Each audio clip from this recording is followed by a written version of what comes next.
Bismillahirrahmanirrahim. Assalamualaikum warahmatullahi wabarakatuh. Dewan juri yang terhormat serta rekan-rekan sekalian yang saya banggakan.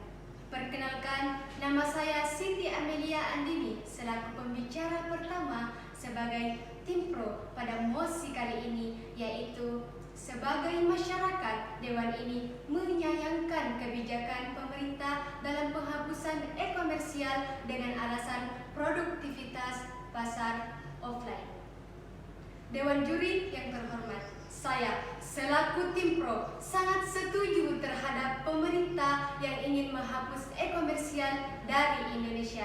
Seperti yang kita ketahui bahwasanya e-komersial adalah proses transaksi jual beli yang digunakan menggunakan media internet atau international networking.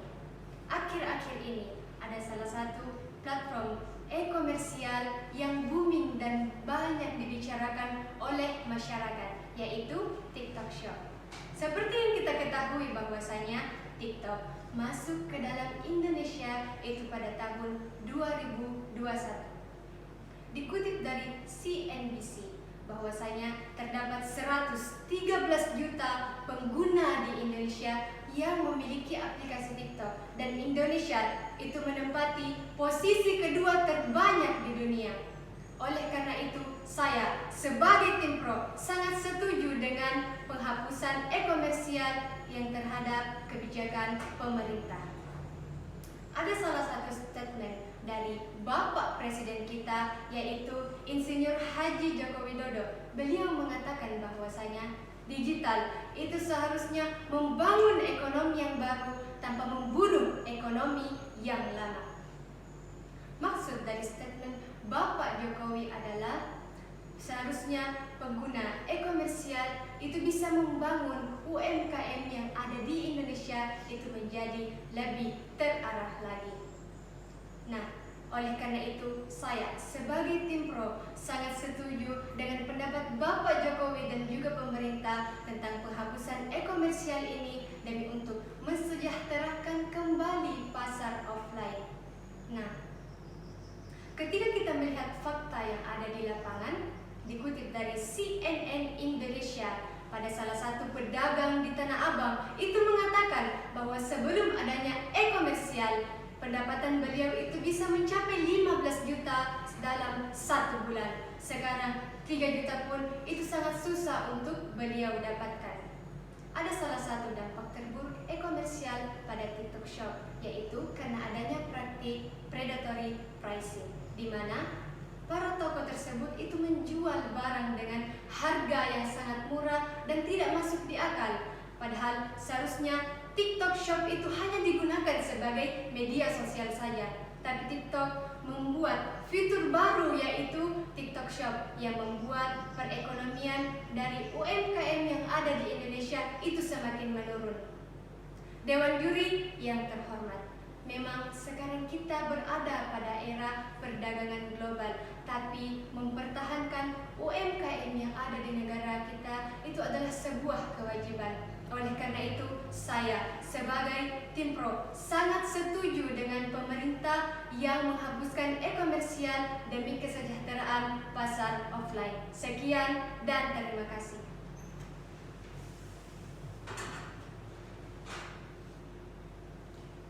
Dewan juri yang saya hormati, saya Wahyu selaku pembicara kedua dari tim kontra dengan mosi perdebatan kita kali ini, yakni tentang sebagai masyarakat, Dewan ini menyayangkan adanya penghapusan e-komersial dengan alasan produktivitas pasar offline.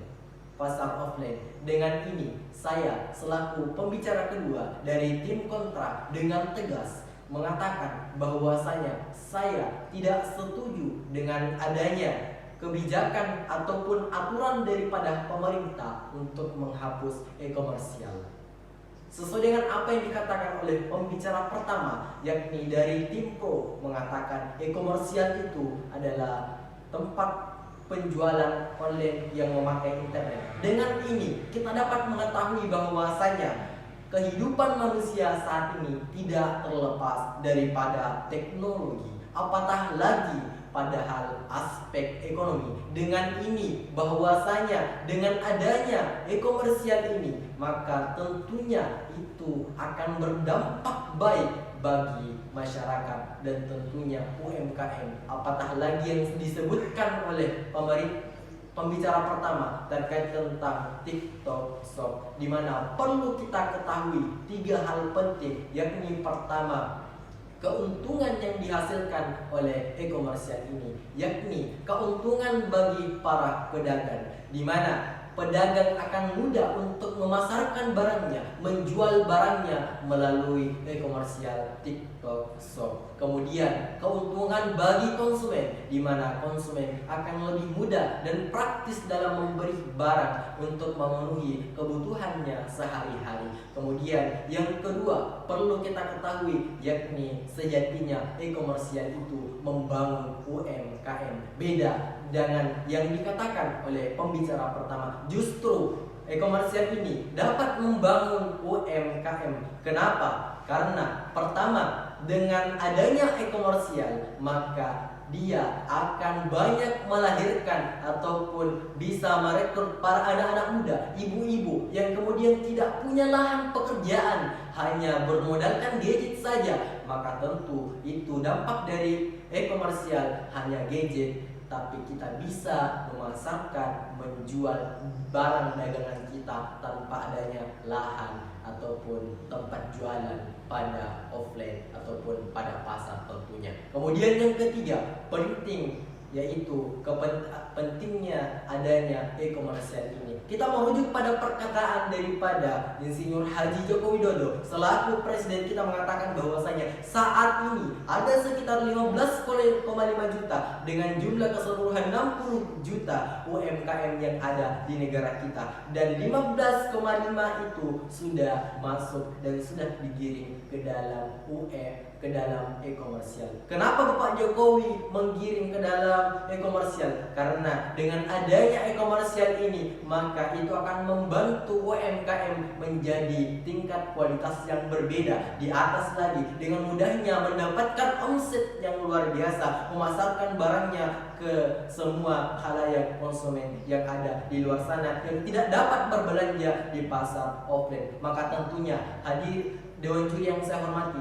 dengan adanya fakta-fakta yang seperti itu, saya selaku pembicara kedua dari tim kontra mengatakan dengan tegas, saya tidak setuju dengan adanya kebijakan daripada pemerintah untuk menghapus yakni e-komersial dengan alasan untuk produktivitas pasar offline. Sekian.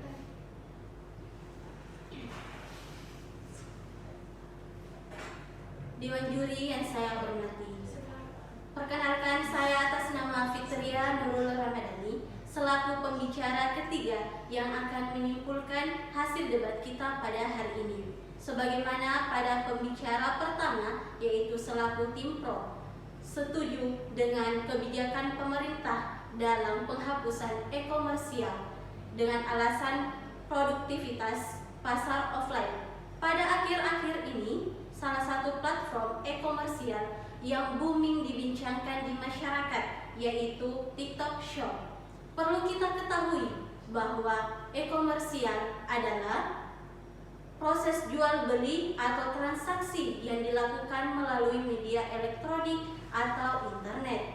Salah satu statement dari Bapak Presiden Insinyur Haji Joko Widodo mengatakan bahwa digital harus menciptakan ekonomi baru tanpa membunuh ekonomi lama, di mana maksud dari statement Bapak Presiden kita yaitu semestinya e-komersial ini sejatinya harus dapat menolong UMKM.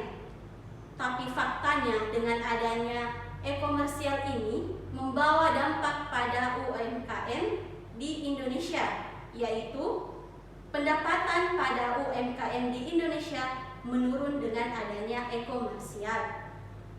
Seperti pada aplikasi TikTok yang seharusnya digunakan sebagai media sosial saja, tetapi TikTok menambah fitur baru yaitu TikTok Shop sebagai media ekonomi. Dikutip dari CNN Indonesia, salah satu pedagang Tanah Abang mengatakan merasakan bahwa sebelum adanya e-komersial ini pendapatannya itu bisa mencapai 15 juta per bulan, dan setelah adanya e-komersial ini 3 juta pun itu pun susah untuk didapatkan. Selanjutnya pembicara kedua yaitu tim kontra yang tidak setuju dengan adanya kebijakan pemerintah tentang penghapusan e-komersial dengan alasan produktivitas pasar offline, yang sebagaimana kita ketahui bahwa sekarang adalah era modern. Hampir semua negara menggunakan teknologi. Perlu kita ketahui juga bahwa teknologi adalah salah satu hal yang mendukung dalam berbagai aspek, terutama dalam aspek ekonomi. Bapak Presiden Insinyur Haji Joko Widodo membuat sebuah statement, yaitu mengatakan sekarang sekitar ada 15,5 juta UMKM yang masuk ke dalam e-komersial, di mana jumlah UMKM kita itu adalah 60 juta. Dengan 60 juta UMKM ini kita akan menggiring masuk ke dalam marketing digital e-komersial. Jadi dengan adanya e-komersial ini dapat membantu para UMKM untuk meningkatkan bisnisnya, di mana dia dapat memanfaatkan e-komersial ini dengan cara memasarkan produknya, barangnya, sehingga banyak dikenal oleh masyarakat. Dan perlu kita ketahui bahwa jangan kita jadikan e-komersial ini sebagai dampak negatif. Kita harus membawa kepada dampak positif, yang dimana UMKM ini bisa memanfaatkan adanya e-komersial. Sekian dari kesimpulan yang bisa saya sampaikan. Kurang dan lebihnya mohon dimaafkan. Wassalamualaikum warahmatullahi wabarakatuh.